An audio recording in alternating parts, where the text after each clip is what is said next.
ముందుగా ఈ టీవీ చూసే ప్రేక్షకులందరికీ హృదయపూర్వక నమస్కారాలు.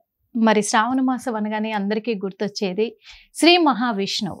శ్రీ మహావిష్ణువుకి శ్రావణ మాసం అంటే ఎంతో ప్రీతికరమైన రోజులుగా కూడా గుర్తిస్తూ ఉంటాము. మరి శ్రీ మహావిష్ణువుకు సంబంధించి శ్రావణ మాసంలో ప్రత్యేకతలు ఏంటి? ఇవన్నీ కూడా అడిగి తెలుసుకోవడానికి ఇప్పుడు మన హిట్ టీవీ స్టూడియోలో మనతో పాటు ఉన్నారు నాగమణి గారు. మరి నాగమణి గారు చక్కగా చెప్తారు కదా, చక్కగా వివరిస్తారు కదా, అందుకే ఈ విశిష్టత కూడా తెలుసుకుందాం. మరి అమ్మ నమస్తే. అమ్మ నమస్కారం అమ్మా. ఎలా ఉన్నారు? బాగున్నాను. బాగున్నారు. ఎందుకంటే శ్రావణ మాసం వచ్చింది. శ్రావణ మాసం వచ్చింది అంటే అందరు మహిళలకు కూడా శ్రీ మహావిష్ణువుకి సంబంధించిన ప్రత్యేకమైన రోజులుగా వాళ్ళందరూ కూడా భావిస్తారు కాబట్టి ఎంతో పవిత్రంగా పూజలు చేస్తారు. అందులో శ్రీ మహావిష్ణువుకి శ్రావణ మాసం అంతా ప్రతిరోజు చేస్తూనే ఉంటారు. అందుకు మరి ఈ శ్రీ మహావిష్ణువుకి సంబంధించి శ్రావణ మాసంలో ఇంకా ప్రత్యేకమైన వ్రతాలు కానీ ప్రత్యేకమైన రోజులు కానీ ఏమున్నాయంటారు? తప్పకుండా అమ్మా. ముందుగా హిట్ టీవీని చూస్తున్న ప్రేక్షకులందరికీ వరాహ జయంతి శుభాకాంక్షలు. మీకు కూడా. అమ్మా, శ్రీ మహావిష్ణువుకి ప్రీతికరమైంది ఈ శ్రావణ మాసం అనుకున్నాము.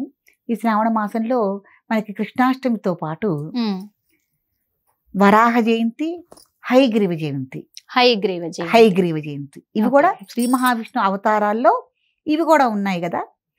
ఈ 3 అవతారాలు అసలు ఈ శ్రావణ మాసంలో వచ్చినాయి. అంటే వరాహ జయంతి అంటే చాలా మందికి అవగాహన ఉంది, కానీ హయగ్రీవ జయంతి అంటే తెలియని వాళ్ళు చాలా మంది అన్నారు. అంటే మనము స్వామివారు అవతారాలు ఉన్నాయి కదమ్మా, దశావతారాలు ఉన్నాయి. దశావతారాల్లో వరాహ రూపంతోనూ ఉద్భవించారు.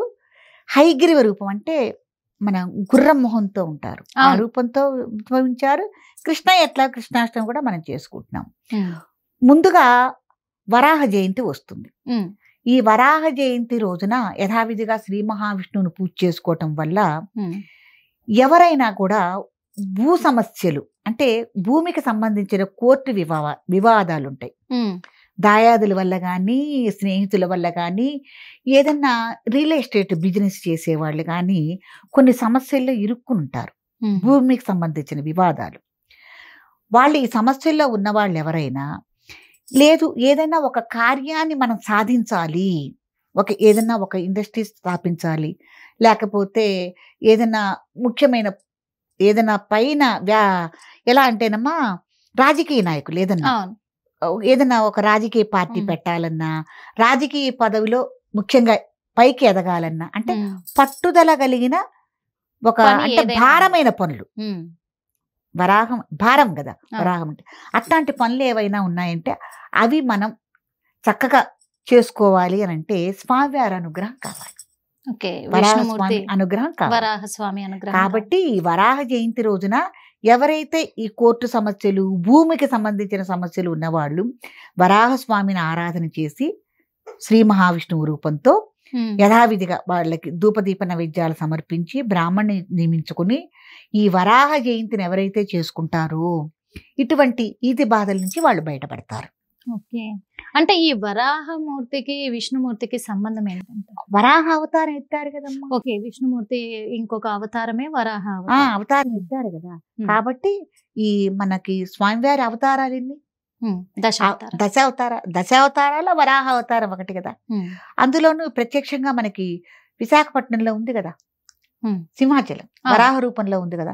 అక్కడికి వెళ్ళి కూడా మీరు స్వామివారి దర్శనం చేసుకోవటం వల్ల కానీ, ఆ స్వామివారికి అర్చన చేసుకోవటం వల్ల కానీ, లేకపోతే మీ ఇంట్లో వరాహ రూపంగా ఉన్న స్వామిని ఫోటో కానీ ఏదైనా పెట్టుకుని బ్రాహ్మణ్ నుంచి వ్రతం చేసుకుని పూజ చేసుకోవటం వల్ల ఈ కోర్టు సమస్యలు నుంచి ముఖ్యంగా బయటపడతారు.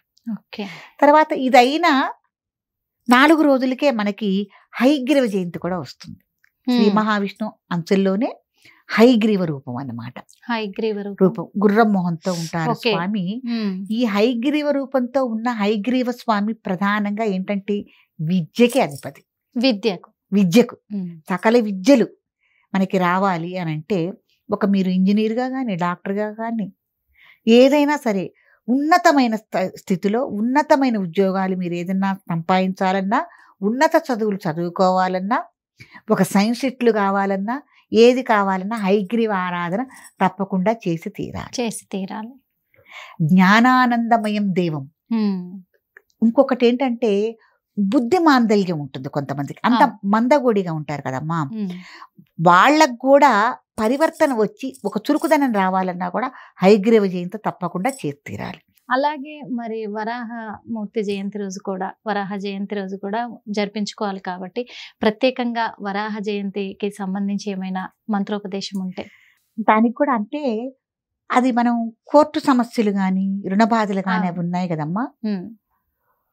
ఓం శ్రీం హ్రీం క్లీం వరాహ రూపాయే నమః మమ సకల కార్యాన్ని శీఘ్రమే సాధయ అనని, మీకు ఏ సమస్య ఉందో ఆ సమస్యని ఈ మంత్రాన్ని జోడించుకుని చేయండి.